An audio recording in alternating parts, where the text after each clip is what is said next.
There are many symbols of American pride and values.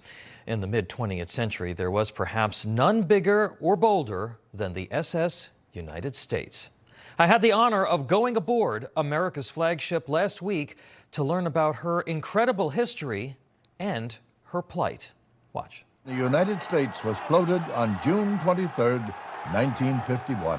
And from that historic moment, the SS United States became an American icon. She was the quintessential symbol of America in the heyday of the 1950s. She was a powerful representation of America and the flagship of the nation. Her transatlantic speed record remains unbroken, and she is the only ship to bear the name of our great nation. For those who sailed on her, it will be a day long remembered.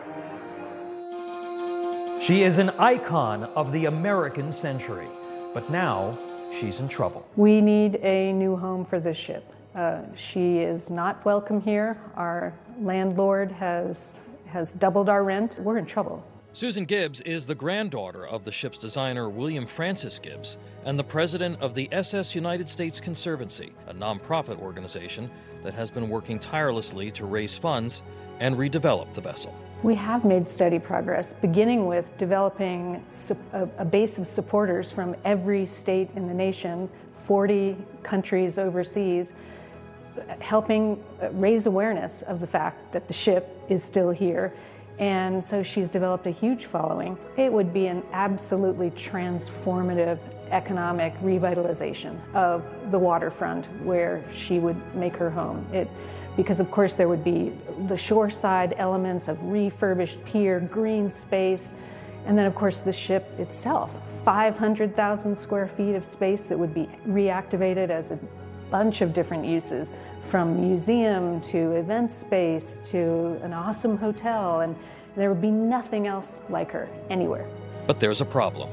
The vessel's landlord doubled their rent in the middle of the pandemic in an attempt to force her from her pier in Philadelphia. A federal judge will decide in a matter of weeks whether this massive piece of American history will need to move and when. She's a big girl, but there are locations that could work. They would be so exciting in some of the great American cities, including the one we're sitting in right now. It's very exciting to look at renderings and to discuss possibilities with our partners because they're extraordinary. And I hope so desperately we see them come to fruition. As we walked the empty decks, we talked about the celebrities that once graced the grand rooms, the presidents, the royalty, the tourists, and the technological innovations that were pioneered on board the flagship of America that epitomized Made in America, including radar ranges, dimmer switches, and tempered glass.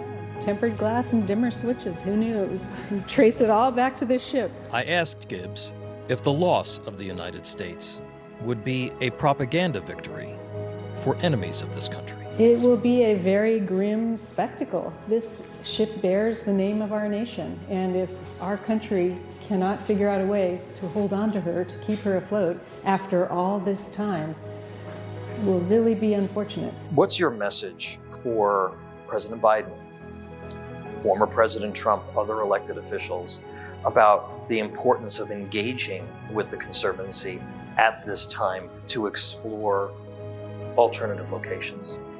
We urgently need help. We urgently need help from officials at the state level and at the national level. We have never taken a dime of government assistance, by the way, but we're now at the point, because so many of the prime piers are controlled by government entities. We are at the point where we urgently need assistance. Great nations honor their history. Certainly nothing that bears the name of our great nation should be so imperiled. History will judge whether or not we save the United States, whether this ship will have a bold and bright future, or become a metaphor for American decline.